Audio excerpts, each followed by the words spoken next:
Hello students, कैसे आप सभी। मैं विजय कालको और आज हम करेंगे +1 क्लास का एक बहुत छोटा सा टॉपिक।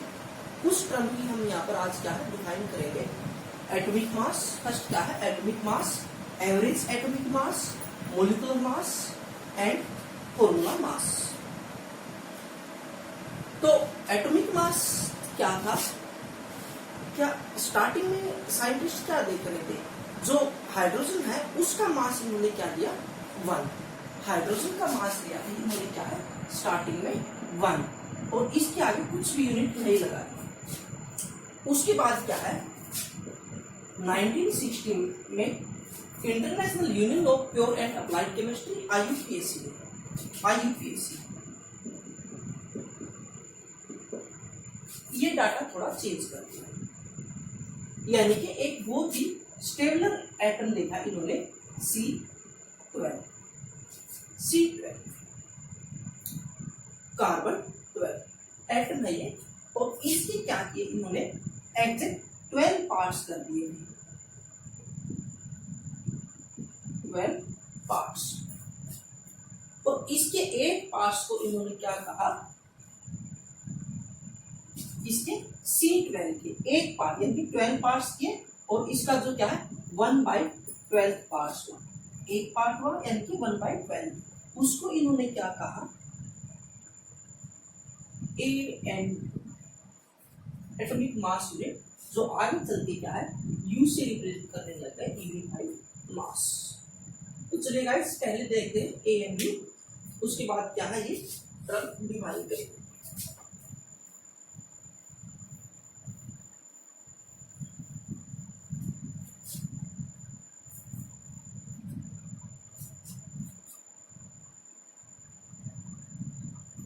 AMU या फिर EU। AMU means atomic mass unit, यानी कि ये यूनिट लिखी है। It is the mass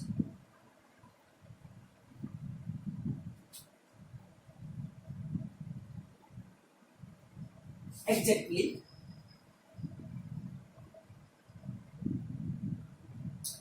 equal to 1/12 of C12 isotopes. C12 isotopes भाई आइसोटोप्स होते हैं एटम्स के ही होते हैं आइसोटोप्स, यानी कि आइसोटोप्स में क्या होता है एटॉमिक मास क्या होता है डिफरेंस होता है, यानी कि एटॉमिक मास का डिफरेंस होता है बट एटॉमिक नंबर सेम ही होता है। अलग अलग एलिमेंट की क्या है आइसोटोपिक फॉर्म मिलती है हमें। जैसे कार्बन की क्या है C12 C13 C14, ये क्या है सारे के सारे क्या है कार्बन के आइसोटोप्स हैं। बोरोन की कैसे हो गए B10 B11, ये क्या है आइसोटोप्स है, यानी कि एटम्स होता है वो आइसोटोपिक फॉर्म में एग्जिस्ट करता है, जिसमें क्या होता है एटॉमिक नंबर सेम होता है और क्या है मास नंबर में डिफरेंस होता है। तो सबसे पहले तो क्या है आपने क्या करना है, यहाँ पर एटॉमिक मास यूनिट की डेफिनेशन आपको याद होनी चाहिए। क्या भाई it is exactly equal to, it is mass, ध्यान लिखो it is mass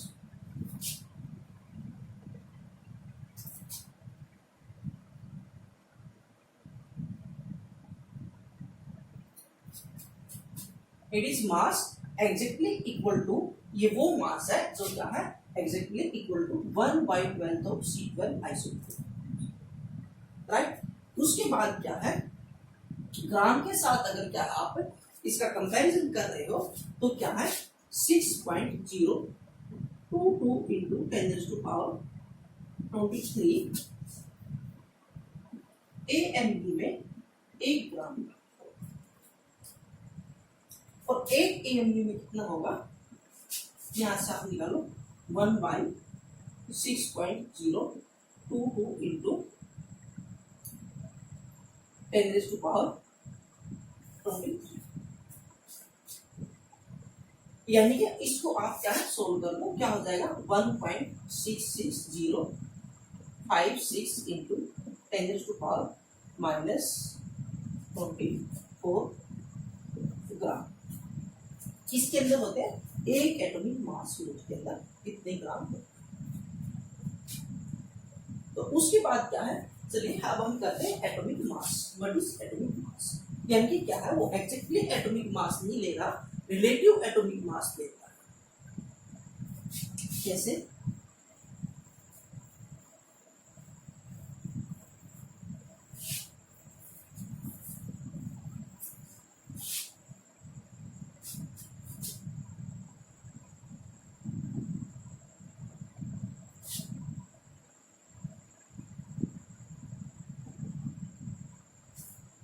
atomic mass, तो एटॉमिक मास क्या है, it tells us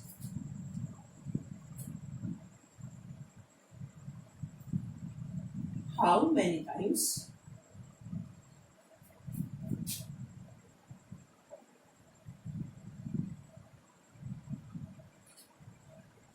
an atom of the element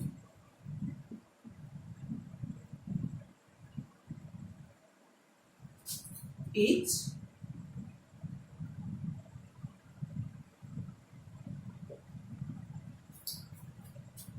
heavier than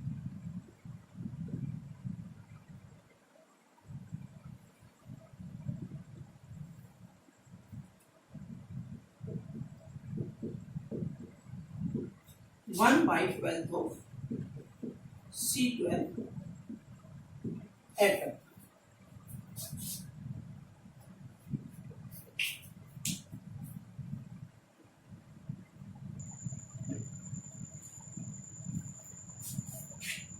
तो यहां पर क्या लेता है, रिलेटिव एटॉमिक मास लेता है।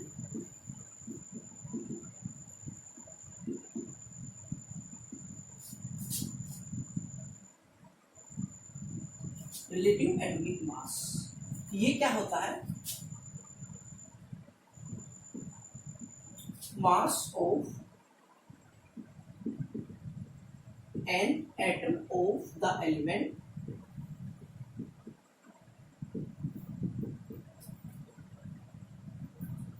डिवाइड बाय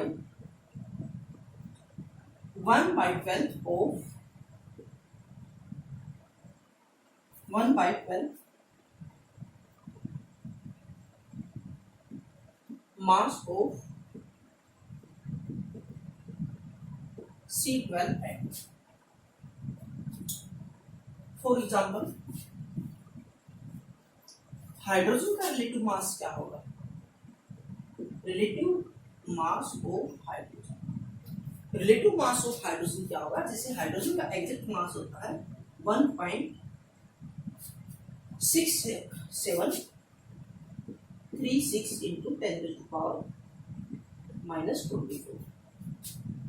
इसका हमने कितना निकाला था,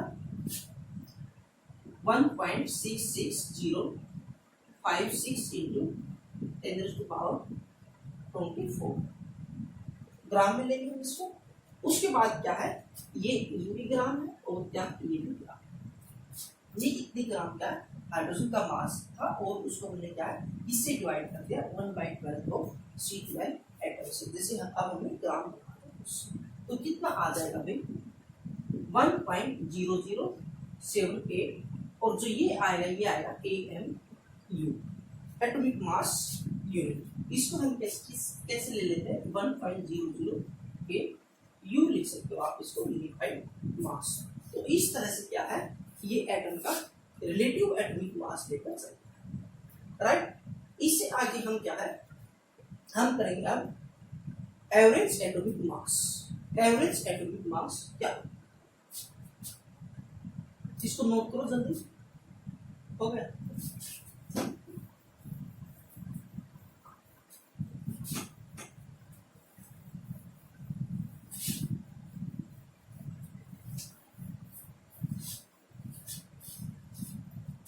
नेक्स्ट लेंगे हम average atomic mass.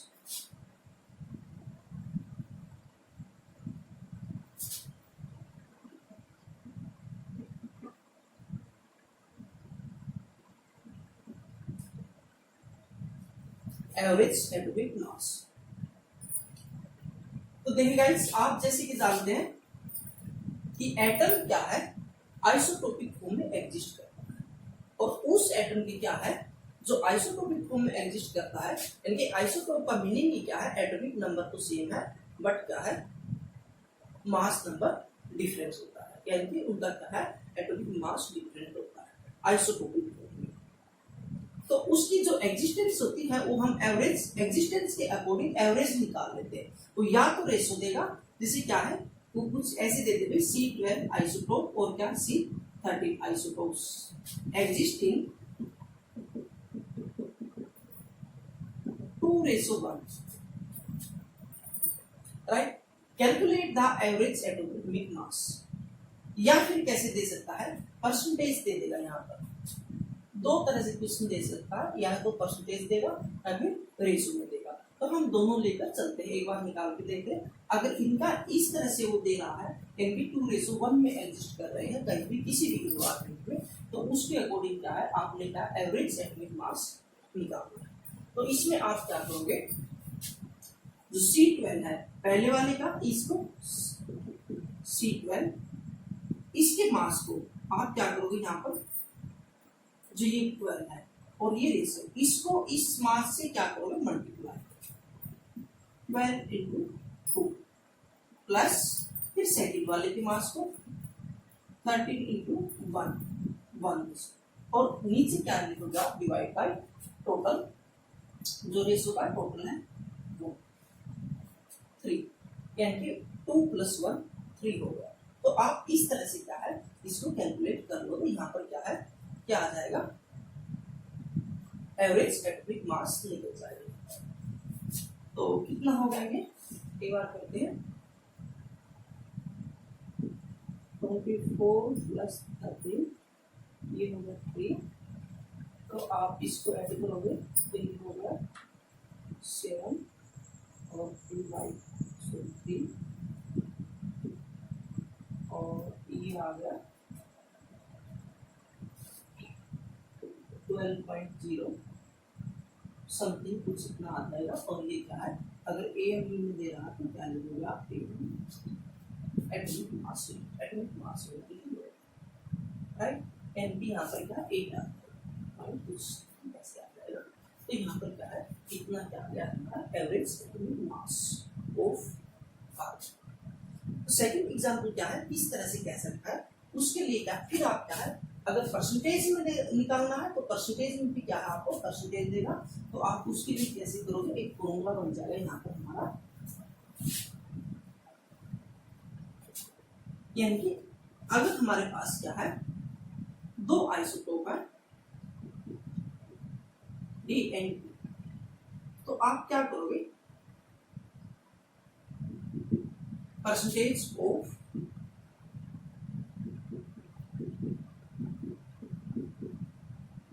First isotope into mass of that isotope, यानी कि उसी के मास से डिवाइड करना है। सपोज करो A है और इसका क्या है, यहाँ पर मास है 10 और यहाँ पर है 11। तो आप इसको फर्स्ट वाले को किसी करोगे, 10 से मल्टीप्लाई करोगे, प्लस करना है यहाँ पर जोड़, क्या करोगे, percentage of second isotope into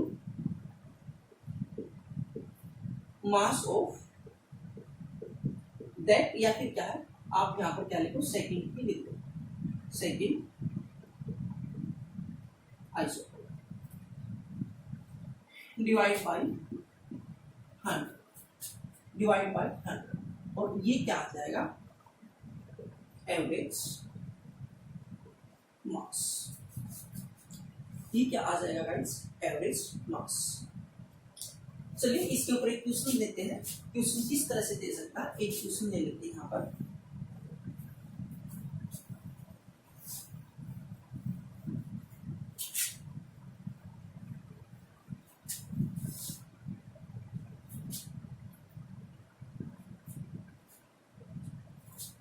फिर क्वेश्चन कह रहा है boron exist in two isotopes, boron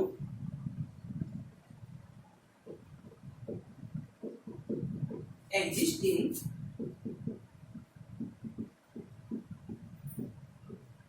two isotopes B10 and B11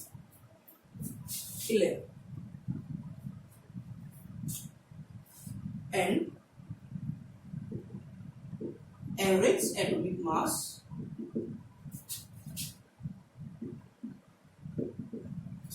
is 10.8 AMU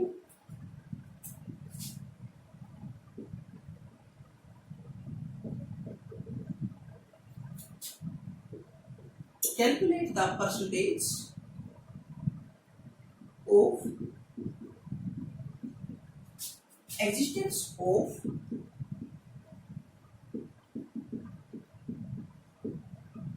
these isotopes। तो देखिए गाइस, इसके लिए हम क्या करेंगे, हमारे पास क्या है, एक फॉर्मूला है एवरेज निकालने के लिए। एवरेज क्या थी, एवरेज एटॉमिक मास क्या था हमारा, यानी percentage of first isotope into mass of first isotope plus percentage of second isotope into mass of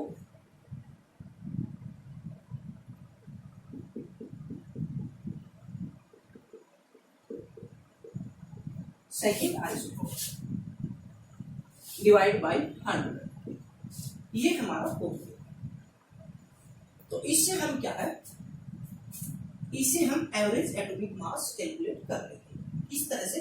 यानी कि हम क्या है, हमें क्या दिया है, ये दिया एवरेज एटॉमिक मास दे दिया इसके, और पूछ क्या रहा है, परसेंटेज पूछ रहा है।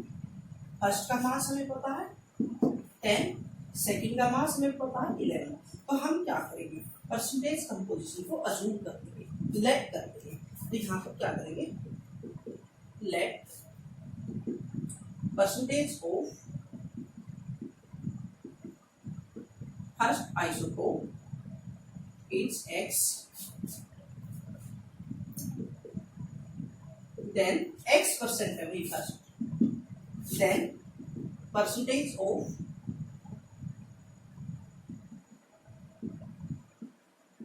second isotope क्या हो जाएगा 100 माइनस X, क्योंकि टोटल तो 100 होती है हमारी परसेंटेज 100 में से। तो यहाँ पर क्या है, इसके अंदर पुट कर देंगे हम। मैं इसको रब कर देता हूँ ऊपर को, इसको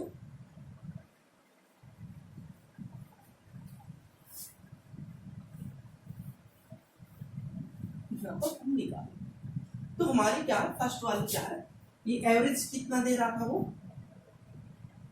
10.8, यहाँ एवरेज लिखेंगे is equal to percentage of first लिखेंगे X इंटू 10 10 दे रहा था, प्लस सेकंड कितनी है 100 minus X into 11 divide by 100, right. उसके बाद क्या है, हम इसे सोल्व कर देंगे, बहुत इजी है। क्या हो जाएगा, ये 100 इधर आएगा, क्या हो गया 10 कितना हो गया। उसके बाद क्या है, ये कितना हो गया 10x प्लस इसको मल्टीप्लाई कर दो माइनस 11x। तो यहाँ पर क्या होगा, x से देखो ये कैंसिल होगा, ये इधर आएगा, ये इधर आएगा, तो क्या हो जाएगा माइनस प्लस का इधर आएगा, माइनस का हो गया इज इक्वल टू, देखो ये माइनस 11 ये माइनस 10 है, तो क्या होगा माइनस x। और यहाँ पर क्या है, इसको करोगे minus 20 is equal to minus x, यानी कि ई से ही कैंसिल, एक्स की वैल्यू क्या आ गई, एक्स इज इक्वल टू कितना आ गया 20 यानी कि 10। ये क्या फर्स्ट की कंपोजिशन आ गई। तो सेकंड की कितनी परसेंटेज आ गई, तो सेकंड की कितनी आ जाएगी 100 माइनस 20 कर दो, तो क्या आ गई यहाँ पर फर्स्ट आइसोटोप यानी कि B10 उसकी परसेंटेज कितनी होगी 20%, और सेकंड आइसोटोप की कितनी होगी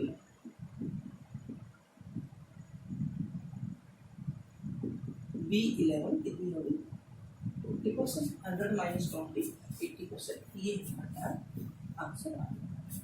तो गाइस हमने क्या किया है, हमने परसेंटेज फर्स्ट की ली है इनटू मास फर्स्ट का, फिर percentage of second into mass of second divide by 100।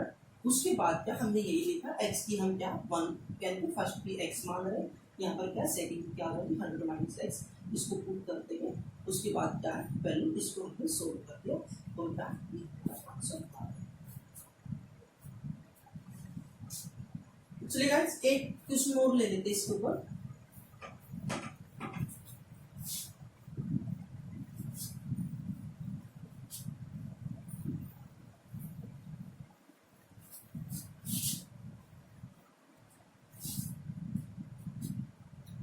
ये कह रहा है carbon exist in 2 isotope C12 और C13 और एवरेज एटॉमिक मास क्या दे रहा है इनका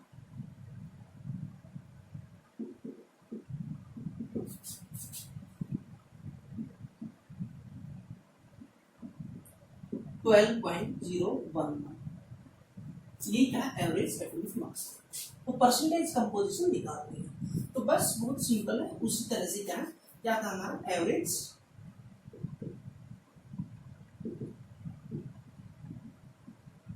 atomic mass is equal to क्या था परसेंटेज ऑफ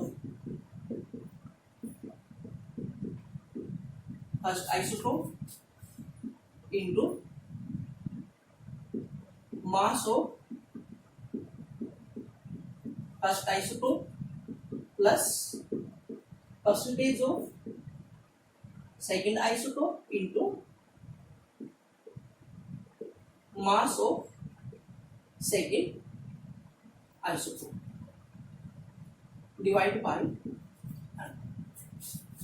तो यहाँ भी हम वही करेंगे, हम क्या करेंगे अज्यूम कर लेंगे, क्या लेट कर लेंगे यहाँ पर परसेंटेज ऑफ C12 आइसोटोप कितनी है x और C13 कितनी हो जाएगी 100 माइनस x, बस इसको यहाँ पुट कर एक बार जूम करके अपने आप करके देखो, फिर मैं इसको सोल्व करता हूँ। हो गया, चलो देखते हैं यहाँ रख दो फिर 12.011 इज इक्वल टू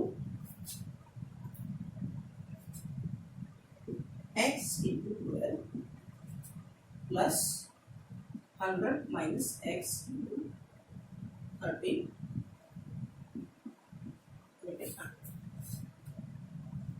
उसके बाद क्या ये इधर आएगा तो क्या हो जाएगा 12.0 sorry point is equal to 12x plus 1300 minus 13x, इसको इधर ले आओ, ये हो गया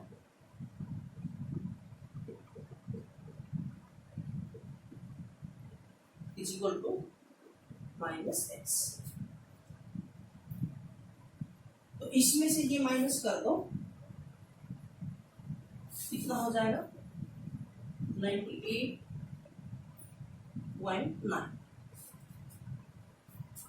यस ये माइनस का हो is equal to minus x कर दिया, यानी कि x की वैल्यू क्या आ गई, फर्स्ट वाली परसेंटेज क्या आ गई 98.9, और सेकंड की हम क्या करेंगे यहाँ पर क्या आ गई परसेंटेज ऑफ C12 आइसोटोप कितनी आ गई 98.9%, और क्या है C13 की निकाल दो 100 माइनस 98.9 माइनस कर दो कितना हो जाएगा, करो इसको माइनस, यानी कि 1.12%।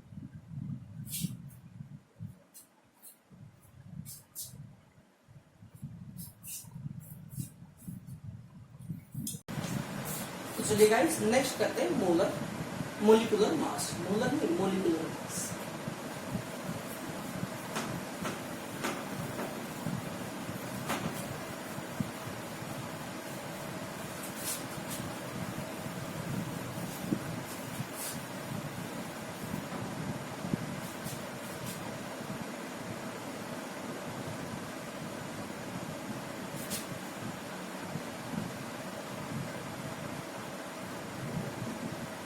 मोलिकुलर मास, इसकी डेफिनेशन ऐसे भी बन सकती है, it tells us how many times heavier the molecule of an element और compound heavier than 1/12 of C12 isotopes. It tells us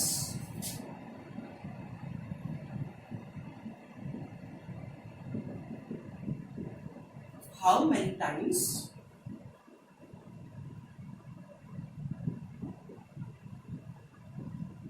a molecule of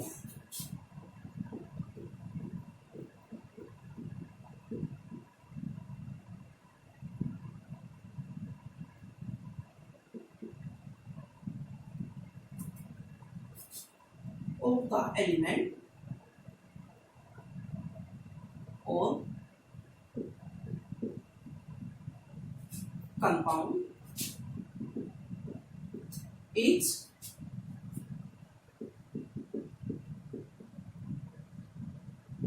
heavier than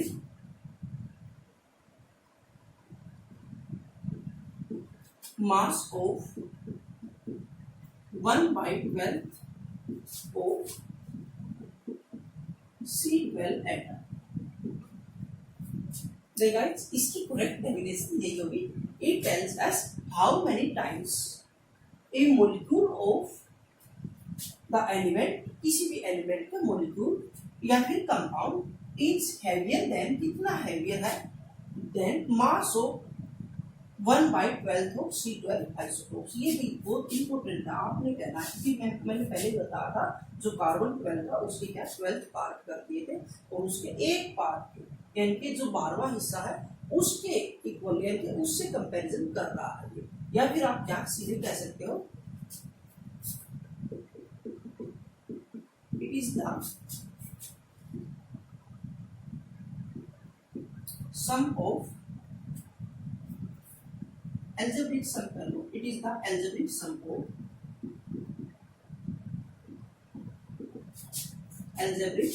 of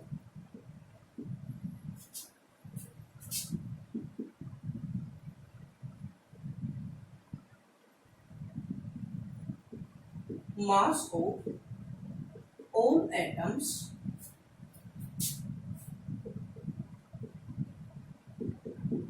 present in a molecule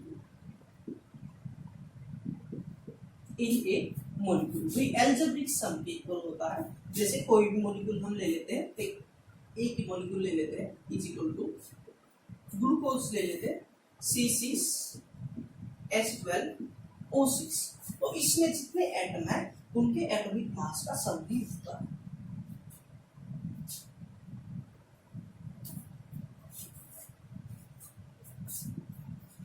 carbon का atomic mass कितना है यहाँ पर 12, तो 6 time अभी 6 बार है, तो हम ऐसे नहीं करेंगे 12 + 12 + 12, हम क्या करेंगे 12 × 6 प्लस हाइड्रोजन कितने 1, और क्या हाइड्रोजन का एटॉमिक मास कितना होता है 1, और कितने में 12 कर देंगे, प्लस ऑक्सीजन का एटॉमिक मास कितना होता है 16 × 6।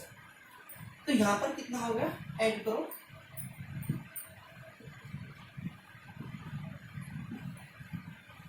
कितना हो जाएगा 180 एन या फिर क्या है यूनिफाइड मास, एटॉमिक मास यूनिट या फिर क्या है यूनिफाइड मास। इस तरह से क्या हम मोलिकुलर मास डिटरमाइन कर रहे हैं, राइट। अब हम चलते हैं फॉर्मूला मास, ठीक है।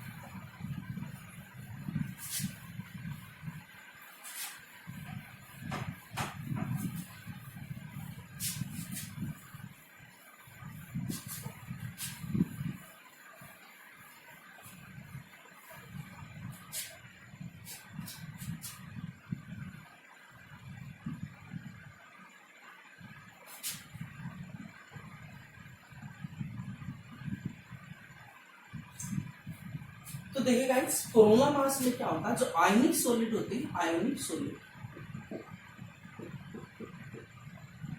आयनिक सॉलिड्स, वो क्या है, वो मोलिकुलर फॉर्म में नहीं होते, वो आयनिक फॉर्म में होते हैं। आयन क्या होते हैं, 3 डायमेंशन में जुड़े होते हैं। फॉर एग्जांपल हम एग्जांपल ले लेते हैं NaCl, देखो समझ आएगा।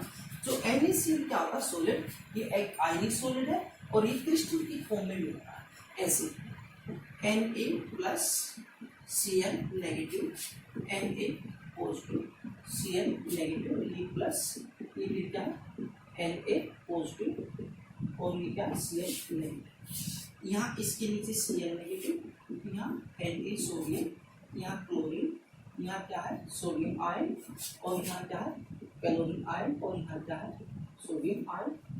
यहाँ पे क्या है Na पॉजिटिव सोडियम आयन, यहाँ क्या है क्लोरीन, Na पॉजिटिव, ये क्या है Cl, ये क्या है Na पॉजिटिव और ये क्या है Cl नेगेटिव। इस तरह से ये क्या है थ्योरी में जुड़ते जाएंगे। तो यहाँ पर क्या है, यहाँ पर ये मोलिकुलर फॉर्म में नहीं होता, क्योंकि मोलिक्यूल की डेफिनेशन क्या होती है, it's exist in independent existence, यानी कि फ्री स्टेट में जो एग्जिस्ट करता है, फ्री स्टेट में नहीं होते। यहाँ पर इलेक्ट्रोस्टैटिक फोर्स सुपर अट्रैक्शन होता है, जैसे इसका इधर भी, इसको ले लो, इसका इधर भी, इसके साथ भी, इसके साथ भी, इसके साथ भी और इसके साथ भी, ये इसके साथ भी, इसकी क्या है, यानी कि इनके साथ क्या होती है अट्रैक्टिव फोर्सेस होती है, इलेक्ट्रोस्टैटिक फोर्सेस बोलते हैं इनको। ये इस तरह से जुड़े होते हैं। तो यहाँ पर हम क्या लेंगे भाई, यहाँ पर हम क्या है एक फॉर्मूला यूनिट ले लेंगे,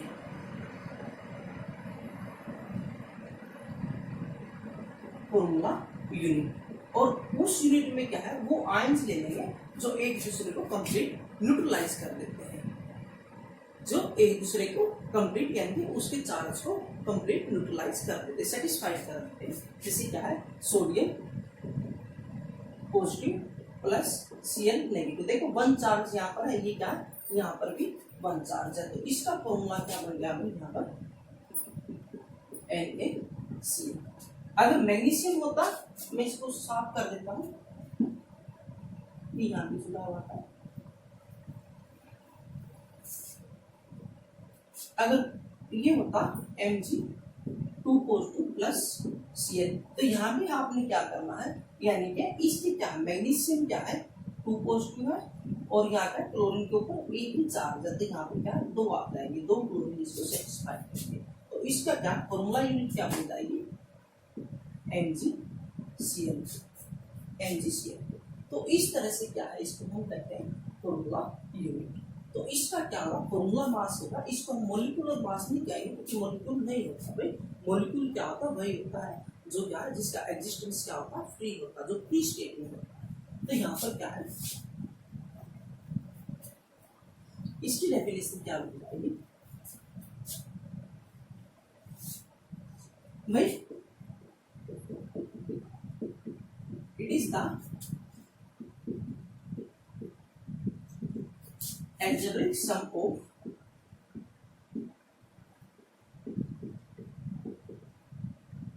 all atoms present in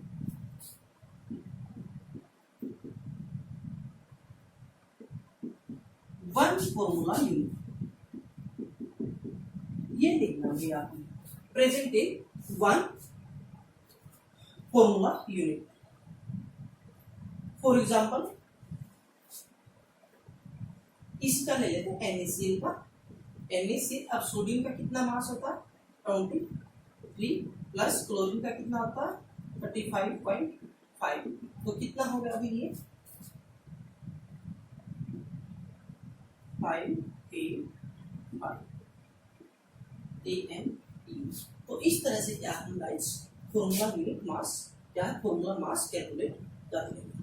तो ये थी छोटी छोटी टर्म्स, बहुत बेसिक सी टर्म्स, तो इनको क्या है एक बार इनको ध्यान से रिवाइज करना और इनको पढ़ना, क्योंकि क्या है बहुत सारे स्टूडेंट्स क्या है उसमें क्या एटॉमिक मास में क्या है दिक्कत करते हैं, वहाँ पर क्या आपको समझ नहीं आता, आपने क्या 1/12 ऑफ C12 ऐसे को जरूर लेना है।